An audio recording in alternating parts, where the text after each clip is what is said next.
मुख्यमंत्री पुष्कर सिंह धामी ने मंगलवार को टिहरी के अस्थायी राहत शिविर राजकीय इंटर कॉलेज विनकखाल में प्रभावितों हेतु की गई व्यवस्थाओं का जायजा लिया। उन्होंने राहत शिविर में बच्चों, गर्भवती महिलाओं, बुजुर्गों, विकलांगों के लिए भी उचित व्यवस्था करने के निर्देश दिए। इस दौरान मुख्यमंत्री ने आपदा राहत शिविर में आपदा प्रभावितों से मिलकर उनका हालचाल जाना तथा उनकी समस्याएं सुनी। मुख्यमंत्री ने कहा कि उनके द्वारा आपदा के दिन से ही लगातार स्थिति की जानकारी प्राप्त की जा रही है।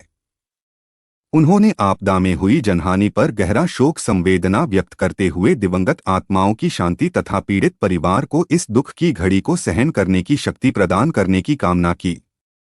मुख्यमंत्री ने कहा कि उत्तराखंड की भौगोलिक परिस्थितियों के कारण प्राकृतिक आपदाएं हमेशा चुनौतियां बनकर आती हैं। इससे पूर्व तैयारी के साथ साथ आपदा के समय सजगता और सतर्कता से कम समय में आपदा पर काबू पाना जरूरी होता है, जिसका परिचय जिला प्रशासन ने दिखाया है। उन्होंने पीड़ितों को त्वरित राहत प्रदान करने के जिला प्रशासन के प्रयासों की भी सराहना की। मुख्यमंत्री ने कहा कि आपदा की इस घड़ी में भारत सरकार, राज्य सरकार प्रभावितों के साथ खड़ी है। तिनगढ़ गांव के विस्थापन की कार्रवाई शुरू हो गई है। अन्य गांव का सर्वे कर योजना बनाकर कार्य किया जाएगा। आपदा से क्षतिग्रस्त हुए सुरक्षा दीवार, स्कूल, पुल, तटबंध आदि कार्यों को शीघ्रता से किया जाएगा। आपदा सुरक्षा कार्यों में धन की कमी आड़े नहीं आएगी। उन्होंने आपदा के इस कठिन समय में धैर्य से एक दूसरे का सहयोग करने की बात कही। मुख्यमंत्री ने अधिकारियों को खतरे की जद में आने वाले मकानों को लेकर सजग रहने के निर्देश दिए। आपदा की इस घड़ी में जनप्रतिनिधियों को भी हर संभव मदद करने को कहा। आपदा प्रभावितों को कोई दिक्कत न हो तथा उनके जनजीवन को पूर्व की भांति पटरी पर लाना हमारी प्राथमिकता होनी चाहिए। जिलाधिकारी मयूर दीक्षित ने बताया कि तिनगढ़ गांव के पुनर्वास विस्थापन के लिए भूगर्भीय सर्वे कर लिया गया है तथा सैद्धांतिक स्वीकृति मिल चुकी है। भूमि चिन्हीकरण की कार्यवाही की जा रही है। जमीन उपलब्धता के आधार पर धीरे धीरे लोगों का पुनर्वास किया जाएगा।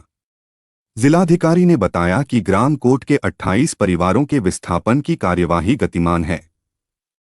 तिनगढ़ के लगभग 100 पशुओं हेतु एक अस्थायी गौशाला का चिन्हीकरण कर लिया गया है। बहुत कठिन बरसात का समय, बहुत मानसून का समय, बहुत कठिनाई का समय होता है। हर साल आपदा में किसी न किसी रूप में हमको सामना करना पड़ता है। आपने देखा होगा, कभी केदारनाथ की आपदा आ जाती है, कभी हमारी द्रोणावत पर्वत उत्तरकाशी की आ जाती है, फिर रैणी की आपदा आ जाती है।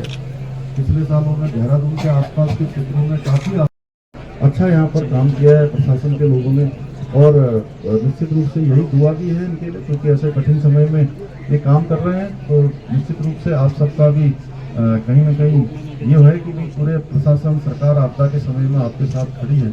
मैं बहुत ज़्यादा न कहता अति आवश्यक है। हाथी बुढ़का, तोरी जखना, कोभिशन, पिंपा, देवाली, भेगुन, मेघ, मरवाड़ी, नेवालगांव आदि गांव भी विस्थापन की स्थिति है। विस्थापन किया जाना अति आवश्यक। बहुत यहाँ पर क्योंकि मकान पूरी तरह से भूस्खलन की चपेट में आ गए हैं, ध्वस्त हो गए हैं।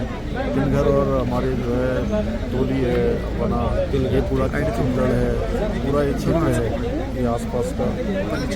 एक तो क्या है कि तत्काल जो है हमने कहा है कि जो जितनी भी सहायता हो सकती है यहाँ सभी आपदा पीड़ितों की सहायता के लिए जो हमने शिविर बनाए हैं उन शिविरों में उनको रखा गया है। और जल्दी से जल्दी, क्योंकि जहाँ विस्थापन जरूरी है वहाँ विस्थापन किया जाएगा, और आसपास जो भूस्खलन हो रहा है उसके पीछे सुरक्षात्मक दीवार है या नदी के किनारे तटबंध है, वो बनाने का भी काम होगा।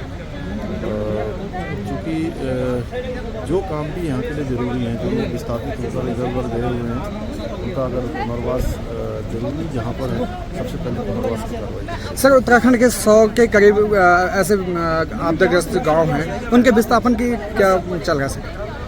सभी पर जो है कार्रवाई होगी। यहाँ जिले में जो हमारे टिहरी जिले में कल इन्होंने पहले से ही यहाँ पर मैंने, जो कि मैं लगातार यहाँ की मॉनिटरिंग कर रहा था, लगातार बातचीत कर रहा था माननीय विधायक जी से भी और हमारे यहाँ के जिलाधिकारी, अन्य लोगों से भी, सभी लोगों से मैं संपर्क में स्वयं था। मैंने कहा है कि तत्काल जो विस्थापन होना है उसकी कार्रवाई हुआ है। हमने कहा है कि तत्काल जो है उसको रिस्टोर करने की व्यवस्था की।